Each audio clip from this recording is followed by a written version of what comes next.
and pulled it off. Tim Robbins couldn't throw, he couldn't break 50 miles an hour, and yet Bull Durham's a great movie.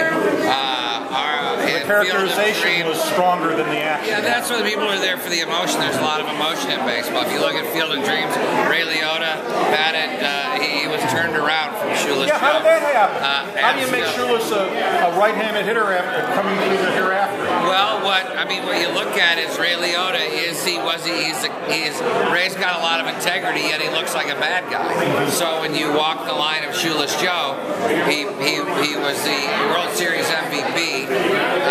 He batted like 380, and yet he what about historical accuracy, having turned him around batting right-handed after he's come back from the break beyond? You know, I think people forgive that. I think people look at what we do and they think of theater and they realize that we're going to take liberties. You look at Ronald Reagan playing a baseball player. You look at Gary, Grover Cleveland Alexander. Right. Gary Cooper. He couldn't really pull it off. None of them. Jimmy Stewart could really pull it off with the emotion there. Kevin Costner, probably the best interpretation of a baseball player of that quality of an actor in Bull Durham, and it helped the movie, but I don't think it makes a movie.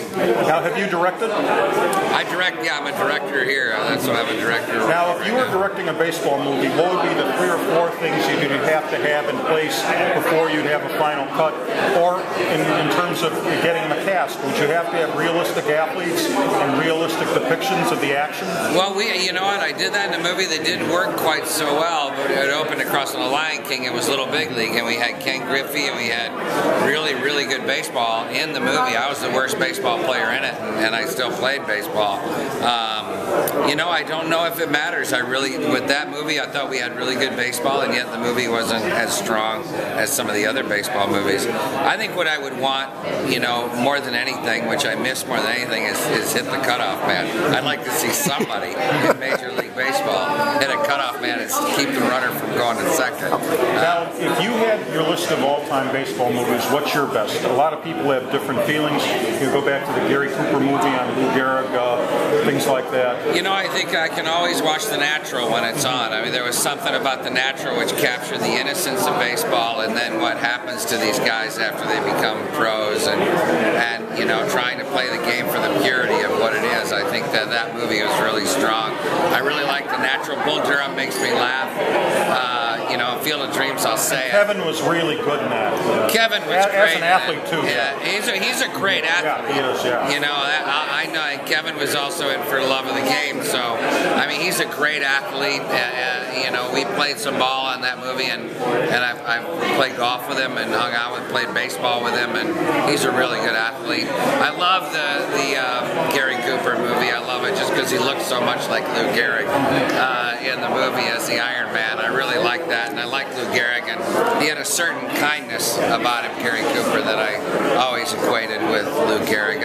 I didn't get Ronald Reagan. The movie started looking at Grover Cleveland Alexander, I'll be honest. Yeah, Ronnie and Grover, raging drunk, just for 2 opposite personalities. Yeah. Could you make a realistic movie on the poor Bartman guy?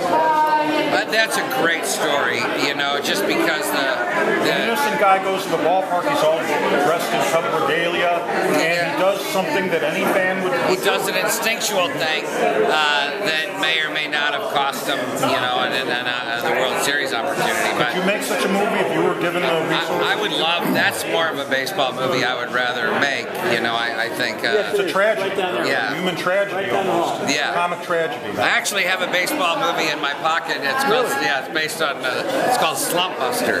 Really? Based on Mark Grace's. Now, would that be NC-17? That's a, well, NC-17. it's a comedy, but it's a girl looking for a slump buster. So oh my God! It's more the But female. if it was Gracie, that's got to be NC-17. I've heard Gracie's story. Yeah, I can imagine. Yeah, well, they're there. Those characters. Mark Grace's even in the movie. Well, what do you think of Mark saying, okay, he had a summer fling playing with Janine Turner, but he said he had the hots for Helen Hunt and he never linked up with her. He said every time a Hollywood actress comes here, they link me up with her. You know what? And then his first wife fell for Ray Liotta. Did she? Yes. His first wife, he buys $1 million house in Malibu in 1990 when that was serious money for a third-year player. She then leaves him. The cross-country marriage doesn't work. We knew it wasn't going to work. And she takes up with Ray Liotta. Is she still with Ray? I don't know, but that's what happened then. And then actors always want to direct. And then now she had one scene in Death Becomes Her with Goldie Hawn who was left on the cutting room floor. Yeah, oh jeez. Okay, actors always want to direct. You become the director. Now does the director want to become the manager of the ball club? Well, can we get you to replace Jim Leyland before Game 3? You know what? I'm a big Leyland fan. I think he's got to let Scherzer finish a game. That's all. I mean, 185 starts or whatever it is, and he hasn't let him finish a game the other night. Would have been a good opportunity. You know, I'm here. I'm an executive producer. I'm a director. I haven't acted yet on the show, but I do like the player coach position. It would be a lot of fun.